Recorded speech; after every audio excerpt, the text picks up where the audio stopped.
Hello बच्चों, कैसे हो? उम्मीद करता हूँ बढ़िया होंगे। और आज की क्लास में हम लोग करेंगे इंपॉर्टेंट क्वेश्चन जो कि नवोदय में बार बार पूछे गए हैं। आपके फ्रैक्शन के हैं, भिन्नों के सवाल हैं। और दूसरी बात मैं आपको बता दूं, अगर आप सोच रहे हो कि भाई फार्म भर के ही केवल आपका सिलेक्शन हो जाएगा, तो इस धोखे में मत रहना। अगर आपको सिलेक्शन लेना है तो तैयारी करनी पड़ेगी, डीपली तैयारी करनी पड़ेगी, बहुत गहराई से चीजों को सीखना होगा, क्योंकि मेरिट लिस्ट बनती है और एक एक नंबर पे जो है 20-20 30-30 हजार बच्चे जो है आगे पीछे हो जाते हैं। तो ध्यान रखना, अगर आपको तैयारी करनी है तो बिल्कुल अच्छे से एक एक चीज को समझकर तैयारी करना, तभी आपका सिलेक्शन 100% होगा। तो चलिए शुरू करते हैं इस क्लास में और जानते हैं एक एक क्वेश्चन को बहुत बारीकी के साथ कि कैसे हम इस चीज को करते हैं और कहां से इसका आंसर ये ऑप्शन क्यों हो रहा है। इस बात के पीछे की चीजों को हम जरूर जानें।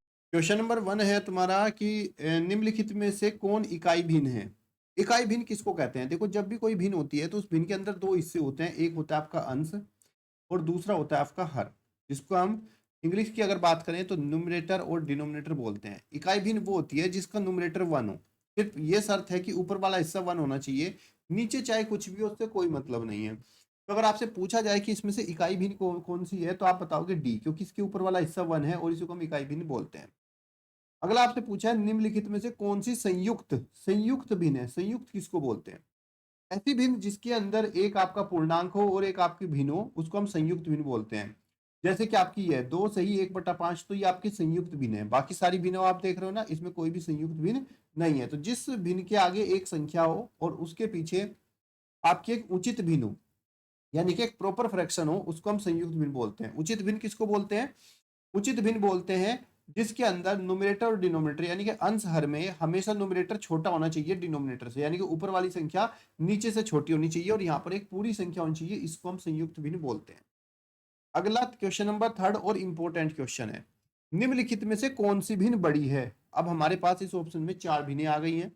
पहली भिन्न है 1/3, फिर आपकी है 2/7, फिर है 4/9 और उसके बाद है 7/13। अब इसमें से कैसे बताएं भाई इनमें से कौन सी सबसे बड़ी भिन्न है? तो भिन्नों का एक नियम होता है कि अगर हम दो भिन्न की आपस में गुणा करें, यानी कि जो 7 है, 7 की गुणा मैं 1 से करता हूं तो 7 की गुणा 1 से करी तो 7 आया, और 3 की गुणा 2 से करी, 3 दूनी आपका 6 आया। तो यहाँ पर ये जो भिन्न है, इनके ऊपर गुणा करने के बाद एक तरफ 7 है और एक तरफ 6 है, मल्टीप्लाई करने के बाद जिसकी वैल्यू ज्यादा होती है, जिसकी वैल्यू ज्यादा होती है, देखो यहाँ पे 7 है और यहाँ पे 6 आया, तो यानी कि 1/3 जो है बड़ी है और 2/7 छोटी है। हमें बताना कौन सी सबसे बड़ी, तो यहाँ पे बड़ी छोटी में छोटे वाली को हटा दो, क्योंकि हमें तो बतानी है सबसे बड़ी कौन सी। तो यहाँ पर छोटे वाली को हमने बता दिया। अब 1/3 और 4/9 बचा। अब 1/3 और 4/9 इन दोनों में फिर से हमने तुलना करनी है उसी तरीके से। 9 की गुणा 1 से करेंगे, 9 1 9, और 3 की गुणा 4 से करेंगे, 3 4 12।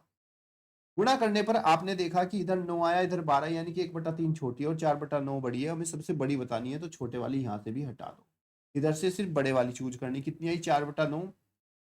अब 4/9 की तुलना, ये खत्म हो गया, ये भी खत्म हो गया। 4/9 की जो तुलना है, ये जो 4/9 बचा, इसकी तुलना अब किससे करनी है? 7/13 से करनी। इसकी हम गुणा करेंगे तो 13 चौके कितना हो गया हमारा? 52, और 9 सत्ते हो गया 63। तो यहाँ पे देखा आपने कि भाई इधर 63 बड़ी है और 52 छोटी है, तो छोटे वाली को फिर हटा दिया। तो फाइनली बात में कौन बचा? 7/13। यही आपका राइट आंसर हो जाएगा, ऑप्शन नंबर डी। क्लियर बच्चों?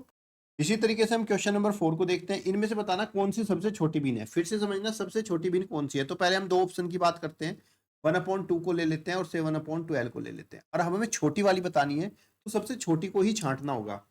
12 की मल्टीप्लाई 1 से करनी है, तिरछी गुणा, 12 एकम 12 हो गया, और 7 की मल्टीप्लाई 2 से करनी है, 7 2 जा 14 हो गया। तो हमें बतानी कौन सी सबसे छोटी भिन्न है। तो यहाँ पे देखो 1/2 छोटी है और 7/2 क्या हमारी बड़ी भिन्न है। तो हम क्या करेंगे, हमें सबसे छोटी बतानी है, तो हम 7/2 को हटा देंगे। अब हमें किसके बीच में तुलना करनी है? 1/2 के, और अगला जो ऑप्शन है हमारा 5/6, इसके बीच में तुलना करनी है।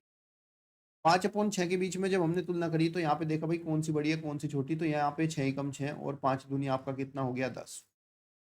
इसमें भी 1/2 छोटा रहा और 5/6 आपका बड़ा रहा। हमें बतानी सबसे छोटी कौन सी है, तो छोटी को रख लेंगे और बड़े वाले को हटा देंगे। अब बच्चे हमारे पास 1/2 और इसकी तुलना करेंगे 2/5 से। जब हमने इसकी तुलना 2/5 से करी, तिरछी गुणा करी, 5 एकम 5 और 2 2 जा 4।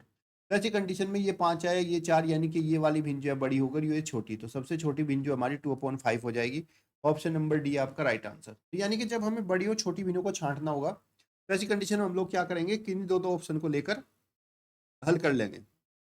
अगला क्वेश्चन है आपका, निम्नलिखित में से कौन सी भिन्न 25% के बराबर है? 25% के बराबर। देखो जब भी हमें कोई भी प्रतिशत वैल्यू दी जाए और उसको हमें भिन्न में बदलना हो, तो क्या करना है, ये जो प्रतिशत का निशान है ना, इस निशान को हटा दो और इसके नीचे हमेशा 100 यानी कि 100 से डिवाइड कर दो। हल करेंगे 25 से कम 25 और 25 चौका 100, तो 25% जो है आपका 1/4 के बराबर हो जाएगा। ऑप्शन नंबर बी आपका राइट आंसर। निम्नलिखित में से कौन सी भिन्न सबसे छोटी है? देखो जैसे मैंने अभी किया था क्वेश्चन नंबर आपका 4, सेम टू सेम आपको यही करना है। फिर से समझ लो कैसे, बहुत ही आसान तरीका है। पहले आपको 11/13 ऑप्शन ए और ऑप्शन बी में छांट लेते हैं। मल्टीप्लाई करेंगे 11 की 11 से 11, 11 121 हो गया और 13 निम्न 117 हो गया। तो यहाँ पे छोटी कौन सी है? छोटी भिन्न हो गई यहाँ पे कितनी, 9/11।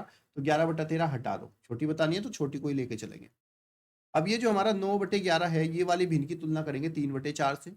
3/4 से तुलना करेंगे तिरछी गुणा, 4 निम कितना हो गया आपका 36 और 11 तिया हो गया आपका 33।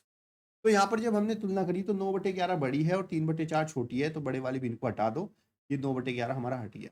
अब हमारे पास कौन बचा? 3/4 बचा और 3/4 की तुलना करेंगे 5/7 से। यहाँ पे तुलना करेंगे 7 तिया कितना हो गया आपका 21 और 4 पंजे आपका 20 हो गया। इसमें क्या हुआ, 3/4 आपका 21 है, इनकी बड़ी है और ये छोटी, तो इसको भी हटा देंगे, ये हट जाएगी। तो finally answer option number D हमारा राइट आंसर होगा, यही हमारी सबसे छोटी भिन्न हो जाएगी। इसी तरीके से बच्चों आप क्वेश्चन नंबर 7 को सेल्फ से करो और मुझे बताओ इनमें सबसे बड़ी भिन्न कौन सी है। और वैसे अगर आप बताओ तो ये तो आपके लिए काफी आसान है, क्योंकि इसमें आपको संयुक्त भिन्न दी हुई है और संयुक्त भिन्न में ये जो आगे वाला हिस्सा जिसका सबसे बड़ा होगा वही भिन्न आपकी सबसे बड़ी हो जाएगी। सबसे बड़े वाला हिस्सा किसमें है? 7 में है, तो यही आपकी सबसे बड़ी भिन्न हो जाएगी। क्वेश्चन नंबर 8 है 69/92 को सरल भिन्न में बदलिए। ये आपका 69 और ये 92। 69 और 92 23 की टेबल में आते हैं। 23 3 जा 69, 23 4 जा 92। ऑप्शन नंबर बी आपका राइट आंसर हो जाएगा। तो कमेंट बॉक्स में बताओ बच्चों आपको ये क्लास कैसी लगी। देखो भिन्नों की जो ये क्या जो मैंने आपको क्वेश्चन कराना है बिल्कुल बेसिक क्वेश्चन है और यही सवाल आपके पेपर में बार बार पूछे जाते हैं। लेकिन बच्चे क्या करते हैं ना, बेस उनको रट के चले जाते हैं। ऊपरी नॉलेज के साथ आप कभी भी सिलेबस को पूरा तो कर लोगे, लेकिन ऊपरी नॉलेज के साथ आप कभी भी सिलेक्शन नहीं ले पाओगे। अगर आपको सिलेक्शन लेना है तो आपको डीप नॉलेज होनी चाहिए। डीप नॉलेज मतलब अगर आपका कोई आंसर आ रहा है, ऑप्शन में कोई भी आंसर आ रहा है, तो आपको पता होना चाहिए कि आंसर क्यों आ रहा है, किस वजह से आ रहा है, क्यों इसका आंसर ये है। अगर इतनी बातें आपको पता है तो आपका सिलेक्शन कोई नहीं रोक सकता, 100% आपका सिलेक्शन होगा। और ज्ञान कोचिंग तो आपके साथ ही है। कोई डाउट है, कोई प्रॉब्लम है तो कमेंट बताया करो। ठीक है, तो चलिए जब तक के लिए धन्यवाद। जय हिंद, जय भारत।